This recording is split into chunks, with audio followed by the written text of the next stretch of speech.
الله وبركاته.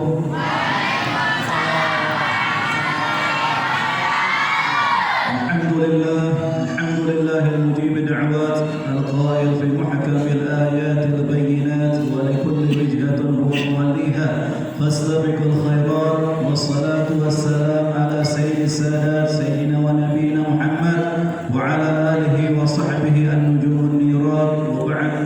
سبحانك لا علم لنا إلا ما علمتنا إنك أنت العليم الحكيم. رب اشرح لي صدري ويسر لي أمري واحلل عقدة من لساني يفقهوا قولي. اللهم اجعلني خيرا ممن يظنون ولا تؤاخذني فيما يقولون واغفر لي ما لا يعلمون. وصلى الله تعالى على سيدنا محمد وعلى آله وصحبه وسلم. معاشر الحاضرين والحاضرات جماعة تعزية jamaah duka yang dimuliakan oleh Allah Subhanahu wa taala, bil khusus yang saya hormati yang sempat hadir pada kesempatan kali ini, para habaib, para asatidz, para tokoh-tokoh masyarakat Desa Uweguli yang insyaallah semuanya dalam perlindungan Allah Subhanahu wa taala. Tidak lain niat kita berkumpul di masjid ini pada malam hari ini, pada malam ke-7 ini dari berpulang ke rahmatullah Al-Habib Segar bin Muhammad Al-Jufri. Tidak lain niat kita adalah untuk membacakan doa kepada almarhum, sekaligus kita juga saling bertakziah sesama kita, sesama para abnal khairat, yang mana di Desa Uweguli ini adalah dikenal merupakan salah satu desa yang sering dikunjungi oleh Al-Habib Segar bin Muhammad Al-Jufri. Beliau apabila pergi ke Ampana atau pergi ke Banggai, ke Luar Banggai, tidak pernah beliau itu yang namanya kalau pada saat melewati Desa Uweguli tidak pernah beliau tidak singgah. Jadi ibaratnya ini tempat ini merupakan tempat persinggahan beliau sebelum melanjutkan lagi perjalanannya ke Ampana dan lain sebagainya. Jadi masyarakat yang ada di desa ini cukup berbangga. Masyarakat yang ada di sini perlu bersyukur karena alhamdulillah tempat ini merupakan tempat yang sering dikunjungi oleh ulama kita. Banyak kampung-kampung yang lain ingin disinggahi oleh ulama kita, tetapi Habib Segar memilih tempat ini yang beliau singgahi karena Habib Segar ini meneruskan kebiasaan daripada ayah beliau atau datuk beliau Al-Habib Idrus bin Salim Al-Jufri, yang mana kalau ada al-khairat di situ beliau akan singgah. Kalau ada satu kampung yang tidak ada al-khairat di situ, beliau Al-Habib Idrus bin Salim Al-Jufri atau guru tua tidak singgah di tempat itu. Tetapi kalau seandainya ada al-khairat, beliau singgah di situ. Dan kebiasaan Habib Segar ini mengunjungi al-khairat ini adalah kebiasaan daripada datuknya, guru tua. Dan ini kebiasaan juga yang dilakukan oleh saudara kandungnya juga, Al-Habib Abdillah bin Muhammad Al-Jufri. Kalau seandainya pergi ke satu tempat, dia suka melihat sekolah-sekolah madrasah al-khairat yang ada di tempat tersebut. Dia lebih merasa lebih nyaman kalau seandainya perjalanannya itu menggunakan roda 4 dengan mobil, ketimbang dia kalau disuruh memilih antara pesawat terbang dengan mobil, tentu dia memilih mobil. Kenapa? Karena mereka ingin melihat madrasah al-khairat, ingin berjumpa dengan guru-guru al-khairat yang ada di sana. Pengalaman saya pernah jalan sebelum meninggalnya wali, meninggalnya Abi dulu, sempat saya menemani beliau selama 1 tahun. Pada saat itu ada Rabim al-khairat yang dihadiri juga oleh Al-Habib Segar di Gorontalo.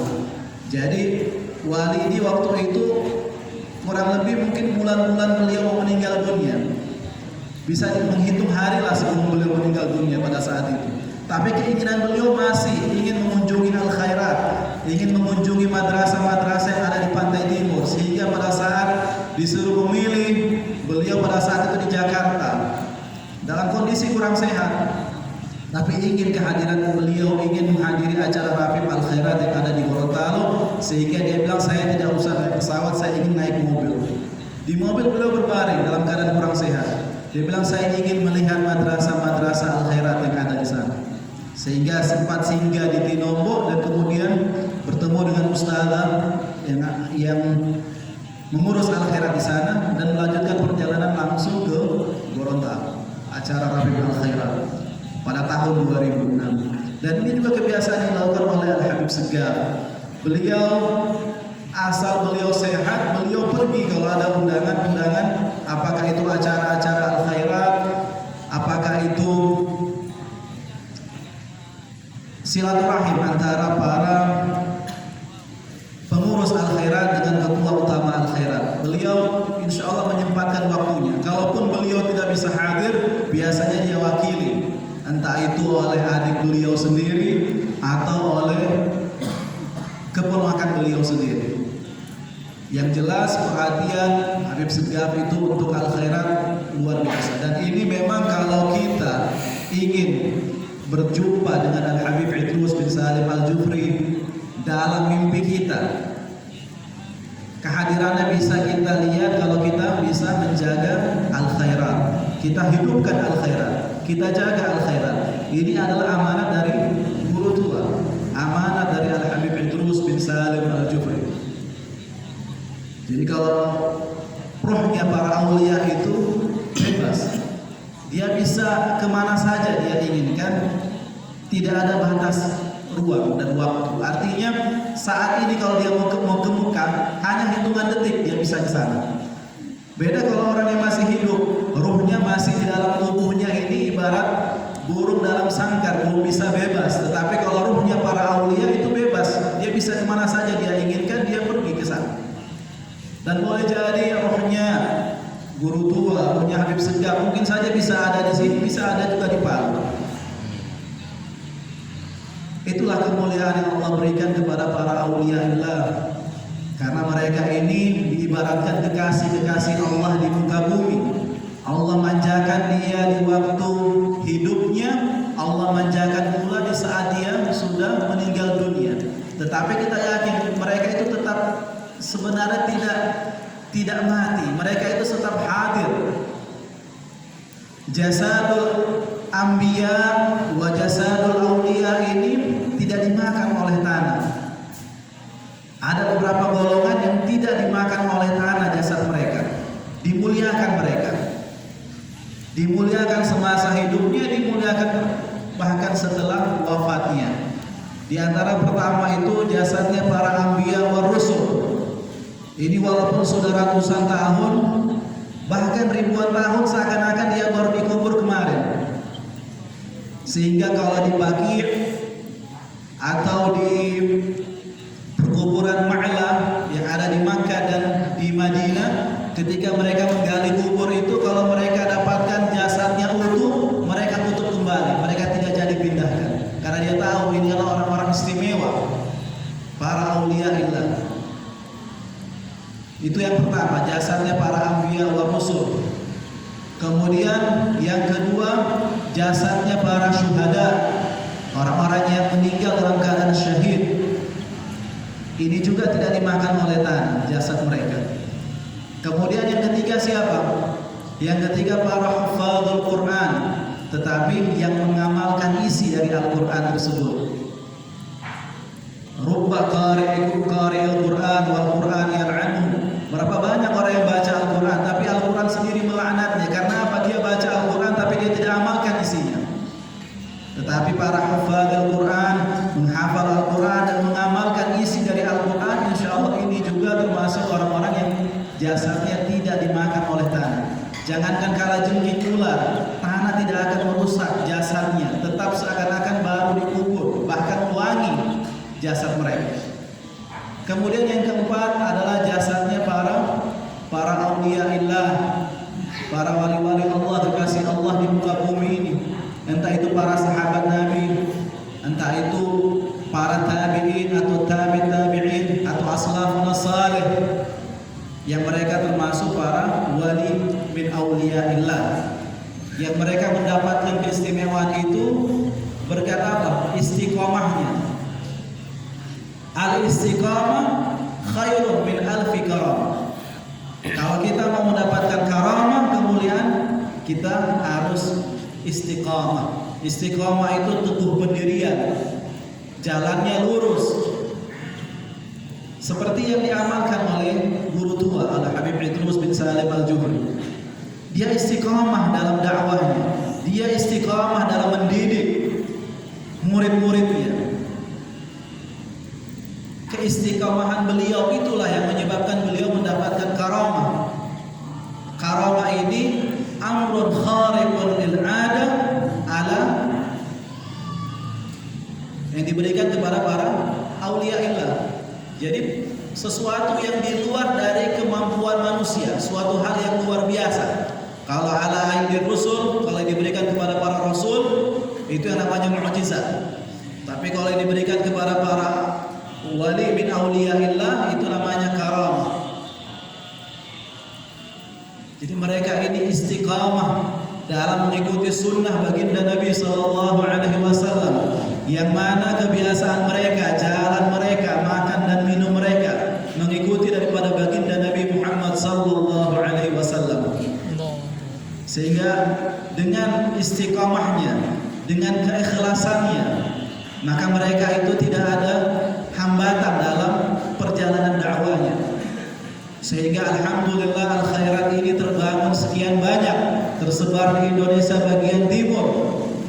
Ini karena kenapa? Karena perjuangan mereka yang tidak mengenal lelah, yang tidak pernah takut kecuali hanya kepada Allah Subhanahu wa taala. Ala inna awliya Allah la khaufun 'alaihim wa la hum yahzanun. Sesungguhnya para wali-wali Allah tidak ada kekhawatiran dalam hati mereka, dan juga mereka tidak bersedih hati. Yang mereka takutkan hanya kepada Allah Subhanahu wa taala, sehingga karena dia takut kepada Allah Subhanahu wa taala, makhluk lain takut kepadanya. Itulah mereka yang perlu kita tiru saat ini. Kita ikuti perjuangannya sebisa mungkin. Kita contohi akhlak mereka, yang akhlaknya mencontoh akhlak baginda Nabi Muhammad sallallahu alaihi wasallam. Mudah-mudahan kita dikumpulkan bersama mereka, bersama para anbiya, bersama baginda Nabi Muhammad SAW, bersama guru tua Al-Habib Idrus bin Salim Al-Juhri, bersama Al-Habib Sekia bin Muhammad Al-Juhri, Al-Habib Abdullah bin Muhammad Al-Juhri. Allahumma syurna ma'am. Husyiral mar'u ma'aman ahab. Seseorang itu akan dikumpulkan bersama siapa yang dia cintai.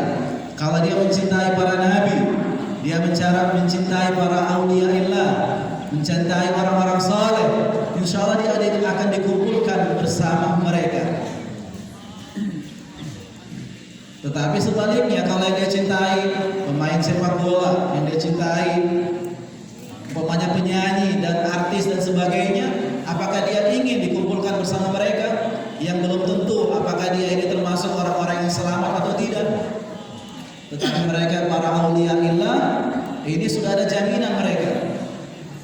Kalau para nabi, para rasul itu bisa memberikan syafaat dalam jumlah terbesar. Baginda Nabi Muhammad sallallahu alaihi wasallam memberikan syafaatul uzma, syafaat terbesar di hari kiamat. Bahkan syafaat baginda Nabi sallallahu alaihi wasallam diberikan untuk orang-orang yang melakukan kabairud dzunub, yang melakukan dosa-dosa besar, bisa mendapatkan syafaat dari baginda Nabi sallallahu alaihi wasallam. Ya, asalkan dia menjadi umat Nabi SAW yang cinta kepada beliau, yang banyak bersalawat kepada baginda Nabi SAW, insya Allah akan mendapatkan pertolongan dari baginda Nabi Muhammad SAW. Itu yang disebut maqam al-mahmud, syafaat terbesar dari baginda Nabi SAW. Dan bahkan para auliyaillah ini juga akan memberikan syafaat dalam jumlah terbatas. Dan mudah-mudahan kita dikelompokkan bersama benderanya guru tua Al-Habib Idrus bin Salim Al-Juhri. Kita para abnaul khairat yang cinta kepada guru tua, yang mengikuti perjuangan guru tua, yang menjaga al-khairat ini, insya Allah mudah-mudahan kita juga dikelompokkan, mudah-mudahan mendapatkan syafaat dari Al-Habib Idrus bin Salim Al-Juhri. Jadi sering-seringlah, kalau seandainya kita mau ingin ada ta'alluq dengan mereka, ada ikatan dengan mereka, kita selalu mengirimkan Fatihah kepada guru tua.